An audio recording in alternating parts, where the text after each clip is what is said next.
अस्सलाम वालेकुम व्यूअर्स, मैं हाँ शायद बात तुसां दे पे साडा यूट्यूब चैनल थल दी वासी। दोस्तों अज दी वीडियो बड़ी मज़ेदार होने वाली है। तो वीडियो स्टार्ट करन तो पहले तुसां साडे चैनल को सबसक्राइब करके सो बेल आइकन दबा छड़े सो ताकि हर नवी आने वाली वीडियो का नोटिफिकेशन तुम्हारे तक पहुँच सके। व्यूअर्स अज मैं व्यूअर्स वास्ते चैलेंज लैके आया कि तुसां मैनू ये जड़ियाँ बैक साइड ते दिसदियां पईयां पस्सियां, असां इन्हां अपनी पंजाबी ज़बान पस्सियां आखदे आं। ये अज तुसां मैनू गिन के दिखासो।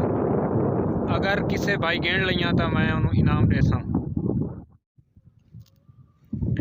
दोस्तों ये सारिया छोलियां दी पस्सियां ते वड्डियां पस्सियां तो इलावा तुहानूं ये जड़ियां छोटियां छोटियां मुट्ठियां नज़र आंदियां पईयां असां इन्हां अपनी पंजाबी ज़बान दे विच मूँहे आखदे आं। कटाई करके रखियां वैंदे उन्हां तो बाद पस्सियां बनाने आं।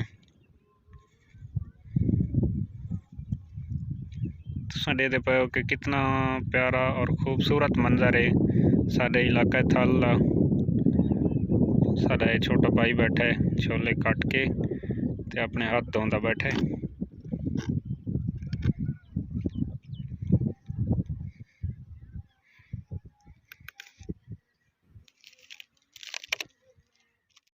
व्यूअर्स असां अज उच्चे टिब्बे ते आए खड़े हैं स्पैशली व्यू लैन के असां अपने व्यूअर्स तक पहुंचा सकूं।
व्यूअर्स उम्मीद करें ना कि तुहानू आज की वीडियो बड़ी पसंद आई होसी।